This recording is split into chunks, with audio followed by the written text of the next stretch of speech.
Welcome back students to Shankar's physics tutorials. இன்றைக்கி நம்ம பார்க்க போகிறது கிளாஸ் 11 ஃபிசிக்ஸ் யூனிட் 2 கைனமேட்டிக்ஸ்லேருந்து instantaneous velocity and instantaneous speed பற்றி தான் பார்க்க போகிறோம்.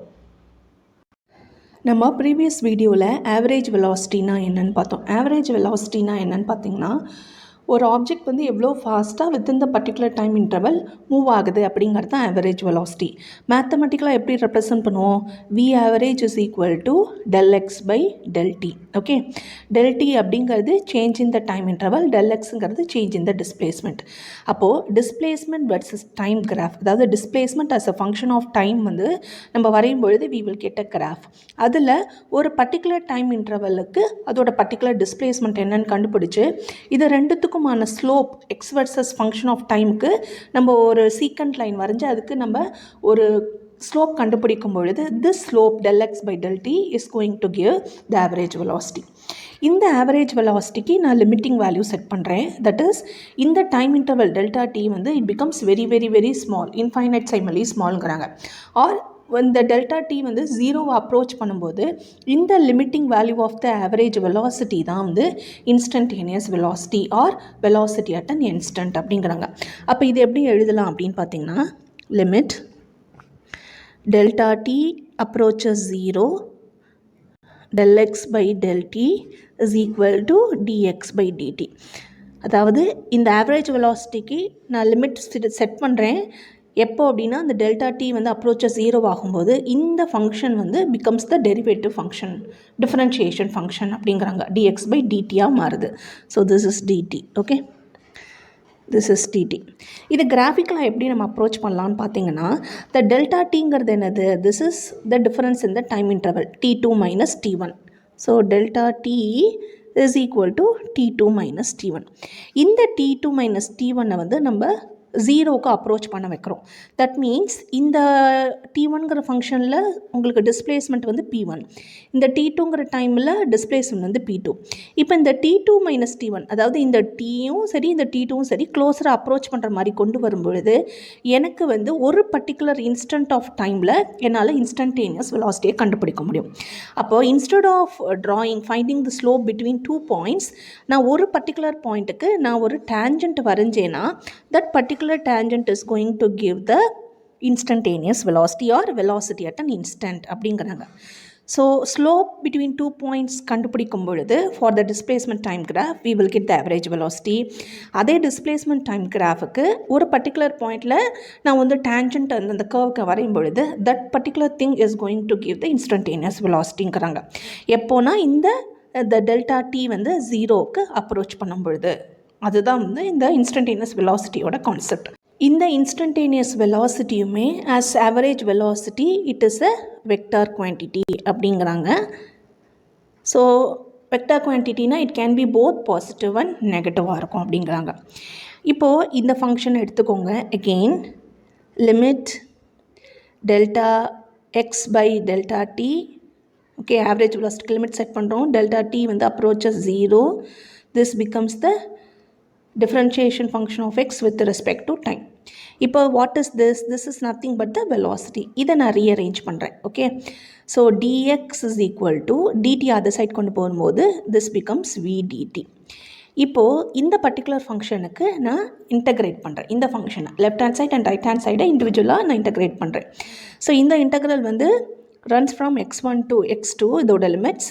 இந்த v dt ஃபங்க்ஷனோட இன்டகிரல் வந்து லிமிட் பார்த்திங்கன்னா t1 to t2. ஓகே, இப்போ வாட் இஸ் திஸ்? உங்களுக்கு இந்த லெஃப்ட் ஹேண்ட் சைட் பாருங்கள். இன்டகிரல் டிஎக்ஸ் வந்து within the limits x1 to x2 என்ன கொடுக்கும்? சேஞ்ச் இன் த டிஸ்பிளேஸ்மெண்ட்டை கொடுக்கும். So this left hand side of this function வந்து இட் கிவ்ஸ் த டிஸ்பிளேஸ்மெண்ட் அப்படின்னு நான் சொல்கிறேன். ஓகே, இப்போ what happens to this right hand side? V டிடியை இன்டகிரல் பண்ணும்போது வித்தின் த லிமிட்ஸ் என்ன கொடுக்கும்? இப்போது நம்ம முன்னாடி பார்த்த மாதிரி எக்ஸஸ் ஃபங்க்ஷன் ஆஃப் டைமோட ஸ்லோப் என்ன கொடுத்தது? It has given the average velocity. அதில் ஒரு பர்டிகுலர் இன்ஸ்டண்ட்டில் நம்ம இன்ஸ்டன்டேனியஸ் வெலாசிட்டி கண்டுபிடிச்சோம். இப்போது இந்த இடத்துல விடிடிங்கிறது என்னென்னா velocity as a function of time கிராஃபை வரைஞ்சி அதில் வரக்கூடிய கர்வோட ஏரியான்ற த கர்வ் கண்டுபிடிக்கும் பொழுது we will get டிஸ்பிளேஸ்மெண்ட் அப்படிங்கிறது தான் இந்த அப்ரோச்சுக்கான ஐடியா. அப்படின்னா என்னென்னா விடிடி, அதாவது இன்டெக்ரல் ஆஃப் விடிடி வந்து within the time limits t1 to t2 நம்ம பண்ணும்போது we will get the area of the curve அப்படிங்கிறாங்க. ஸோ யூஸ்வலாக இன்டெக்ரல் எதுக்காக பண்ணுறோன்னா to get the area under the curve. இந்த area under the curve of vidt gives displacement அப்படிங்கிறாங்க. Okay, so இதுதான் ultimate concept of this. அப்போது நம்ம VS a function of time graph வரைஞ்சி ஒரு கர்வ் கிடச்சி அதுக்கு கீழே கிடைக்கக்கூடிய ஏரியாவோட கண்டுபிடிக்கணும் அப்படின்னா we will use the integral. Okay, அதுக்காக தான் இன்டெக்ரல் கான்செப்டை நம்ம கொண்டு வந்தோம். இதை பற்றி டீட்டெயில்டு வீடியோ ஆல்ரெடி நம்ம டிஃப்ரென்ஷியேஷனுக்கும் போட்டிருக்கு, இன்டெக்ரேஷனுக்கும் போட்டிருக்கு. இப்போ நமக்கு கிடைக்கக்கூடிய ஏரியா பாசிட்டிவாக இருந்தால் எப்படி இருக்கும், நெகட்டிவாக இருந்தால் எப்படி இருக்கும். இப்போ கிடைக்கக்கூடிய ஏரியா வந்து பாசிட்டிவாக இருந்தால் நமக்கு கிடைக்கக்கூடிய டிஸ்பிளேஸ்மெண்ட் வந்து பாசிட்டிவ் டிஸ்பிளேஸ்மெண்ட், ஏரியா நெகட்டிவாக இருந்தால் நெகட்டிவ் டிஸ்பிளேஸ்மெண்ட். ஸோ பாசிட்டிவ் டிஸ்பிளேஸ்மெண்ட்கான கர்வ் வந்து ஜஸ்ட் அபவ் த ஆக்சஸ் இருக்கும், x axis. Below the x axis இருந்தால் that shows the negative displacement. இது மோஷன் இன் ஒன் டைமென்ஷன் தானே. அப்போது ஒரே பாத், ஸ்ட்ரைட் லைன் பாத்தில் தான் உங்களுக்கு மோஷன் நடக்கும். ஆனால் டைரெக்ஷன் மாறும்போது, ஸோ ஃபார்வர்ட்லேருந்து ரிவர்ஸ் டைரெக்ஷனில் வரும்போது அதை ரெப்ரசன்ட் பண்ணுறதுக்கு தான் நம்ம positive and negative signs use பண்ணுறோம். ஸோ இதுதான் வந்து மோஷன் இன் ஒன் டைமென்ஷன் கேஸ்க்கு. இப்போ இன்ஸ்டன்டேனியஸ் வெலாசிட்டியோட யூனிட் என்னென்னா similar to that of velocity, it is metre by second அப்படிங்கிறாங்க. இது வந்து ஒன் டைமென்ஷனல் அப்ரோச். இதே இது in case of displacement vector, ஒரு வெக்டார் நோட்டேஷன் வச்சு நம்ம எப்படி அப்ளை பண்ணுறதுன்னு பார்க்கலாம். ஸோ இந்த இன்ஸ்டன்டேனியஸ் வெலாசிட்டி இது சேம் தான். ஓகே, அந்த ஆவரேஜ் வெலாசிட்டிக்கு நம்ம லிமிட்டிங் வேல்யூ எடுக்கிறோம். அப்போ வந்து இந்த டெல்டா டி வந்து 0 அப்ரோச் பண்ணும்போது we get the velocity at an instant.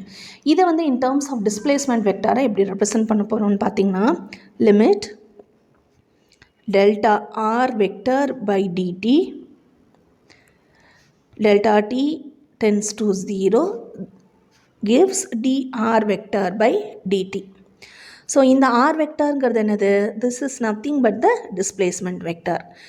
ஒரு பார்ட்டிக்கிள் p1 அப்படிங்கிற பொசிஷன்லேருந்து p2ங்கிற பொசிஷனுக்கு போகும்போது this is the displacement vector. அதோட displacement vector is represented as R vector.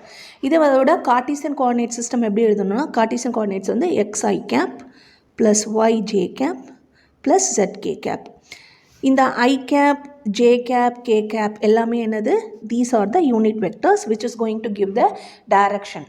Okay, x, y and z are the corresponding components of x, y and z axis அப்படிங்கிறாங்க. இப்போ இந்த r வெக்டரை இந்த ஈக்குவேஷனில் சப்ஸ்டிட்யூட் பண்ணுறோம். So we get v vector is equal to d by dt of r என்னது? It is xi cap plus yj cap plus zk cap. Okay, இதை நம்ம டிஃப்ரென்ஷியேட் பண்ணலாம். ஃபஸ்ட் என்ன வரும்? dx by dt I cap plus dy by dt j cap plus dz by dt k cap. Okay, இப்போ dx by dtங்கிறது என்ன? velocity in x component or x component of the velocity அப்படிங்கிறாங்க. dy by dtங்கிறது என்னது? y component of the velocity. அதை வந்து vy அப்படின்னு represent பண்ணுறோம். Plus multiplied by unit vector plus v dz by dtங்கிறது velocity in z component or z component of the velocity k cap அப்படிங்கிறாங்க. So this is v vector. அப்போ v vector கண்டுபிடிச்சாச்சு. இப்போ magnitude of this vector கண்டுபிடிக்கணும். So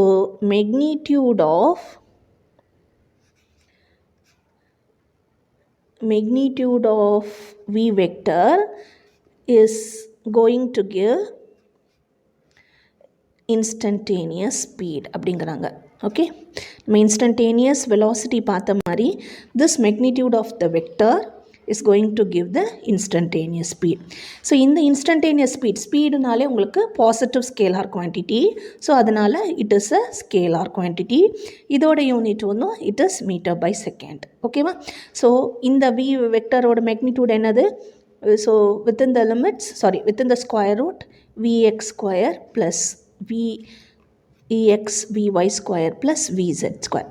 so ஒவ்வொரு component of velocity square பண்ணி எல்லாத்தையும் add பண்ணி அதுக்கு ஸ்கொயர் ரூட் எடுத்தோன்னா this is going to give the magnitude of the instantaneous velocity which is nothing but the speed, instantaneous speed அப்படிங்கிறாங்க.